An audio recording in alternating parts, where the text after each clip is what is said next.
All right, guys, so somebody sent me a link saying that the David Hogg video about him being in two places at once was debunked.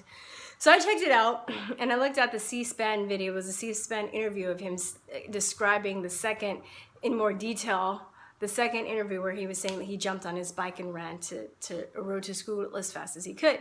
Now, I still don't believe it, and here's why. So being born and raised in LA, being around the entertainment industry and having friends and family that work in the entertainment industry and knowing about things like PR firms and spin doctors and how there are people that are paid to manipulate the media and information that comes out about their clients, I really think that was damage control.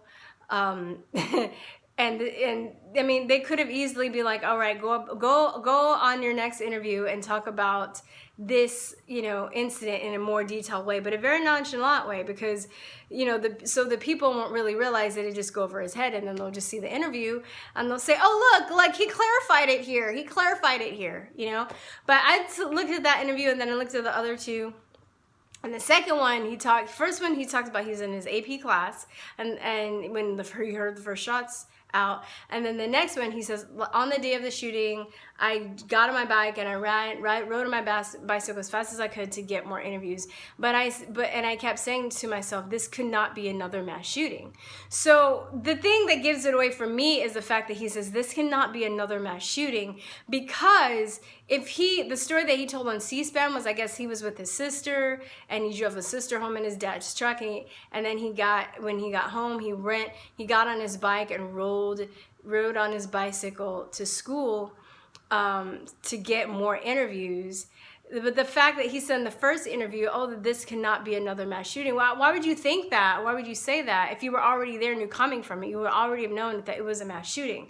So I mean, there are people that do that. They're paid to spin stuff, and when their clients mess up and don't get their lies straight, they're paid to clean that up. So he's probably told to do that, and then the editor was like on Twitter being like, I edited the interviews wrong, I'm so sorry, I misled, bullshit. Give us all the unedited footage so we can figure it out ourselves. Then I'll believe you. But they're not going to do that. They're not, because they're liars, just like David Hogg. David Hogg's still a liar. BS! I call BS on David Hogg. BS.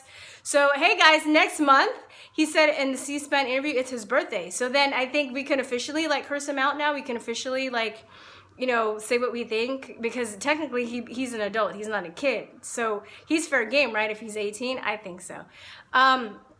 I think he is now, because when you're calling people murderers for wanting to protect their family and their own lives, their stores, everything they fought hard, to this country to come to this country and build and work for.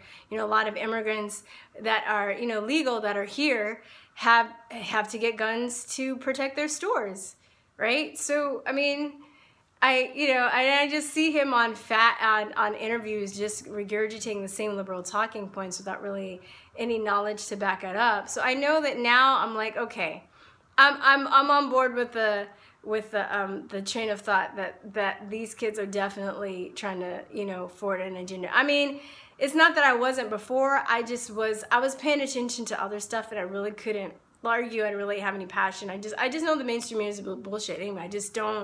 I don't take them seriously. I don't believe them.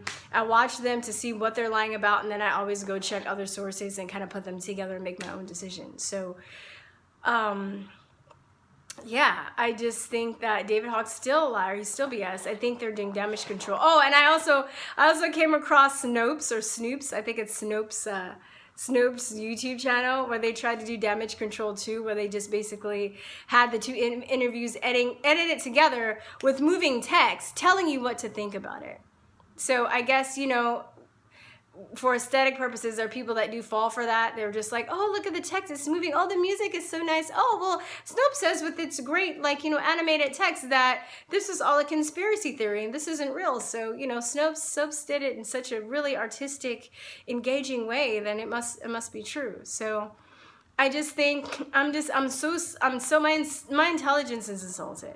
I just can't sit back and watch people just constantly keep insulting my intelligence and me not saying anything about it. And I think you guys feel the same way, because I know you're very smart. The people that come to this channel, you guys are very intelligent. You guys can make up your own mind. Just give us all the edit. That's fine. Just give us all the unedited footage of the interview and let us decide and let us see for ourselves. And then maybe we might believe you, even though you lie like 100% of the time anyway. All right, so that's it. All right, peace, love, guys. Bye-bye. Mwah.